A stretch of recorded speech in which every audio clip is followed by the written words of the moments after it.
السلام علیکم ورحمۃ اللہ وبرکاتہ۔ صرف 1 منٹ کا مدرسہ قرآن حدیث کی روشنی میں۔ ناظرین، کل محرم کی 9 تاریخ ہے اور پرسوں 10 تاریخ ہے۔ ان دنوں کے اندر ایک بہت ہی شاندار قسم کا عمل ہوتا ہے۔ اس عمل کے فائدے اتنے ہیں کہ آپ حیران ہو جائیں گے، اور عمل بہت آسان بھی ہے۔ عمل کیا ہے؟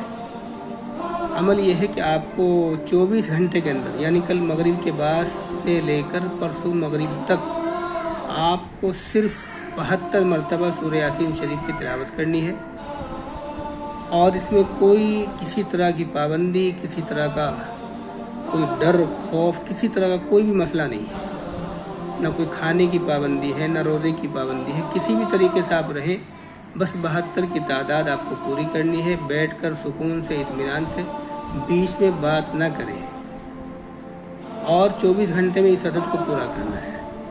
یعنی ضروری نہیں کہ ایک نشست میں آپ پورا کریں، 2 میں، 3 میں، 4 میں، 5 میں، کتنے میں بھی کر سکتے ہیں۔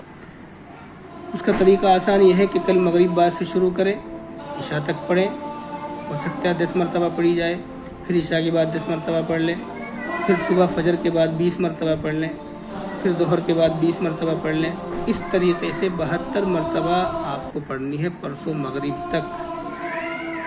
یہ عمل آپ کا مکمل ہو گیا۔ اب مکمل ہونے کے بعد یہ 72 مرتبہ جو سورہ یاسین شریف آپ نے تلاوت کی ہے، اس کو آپ کو شہدائے کربلا کو بخشنا ہے۔ اللہ سے کہنا ہے، دعا کرنی ہے کہ اللہ، میں نے جو پڑھا ہے یہ میں شہدائے کربلا کو بخشتا ہوں، اس کا ثواب ان کو پہنچا دیجیے۔ یہ آپ کا عمل مکمل ہو گیا۔ اب اس کے فائدے کیا ہیں؟ فائدے یہ ہیں، سب سے بڑا فائدہ یہ ہے کہ پورے سال، اس محرم سے اگلے محرم تک، آپ جادو، جنات، حاسدین کے حسد سے، ہر چیز سے محفوظ رہیں گے۔ دشمن آپ پر غالب نہیں آ سکے گا اس پورے 1 سال میں۔ اسی طریقے سے کسی کا رشتہ نہیں ہوتا تو اگلی عاشورہ آنے تک آپ کا رشتہ انشاءاللہ ہو جائے گا۔ کسی کو اولاد نہیں ہوتی، کوئی صاحب اولاد نہیں ہے، وہ یہ عمل کرے گا تو اگلی عاشورہ آنے تک انشاءاللہ صاحب اولاد ہو جائے گا، اور مال میں بھی برکت ہوگی، اور سورہ یاسین شریف کے آپ عامل بھی ہو جائیں گے۔ اس کے ذریعے سے آپ جھاڑ پھونک بھی کر سکتے ہیں۔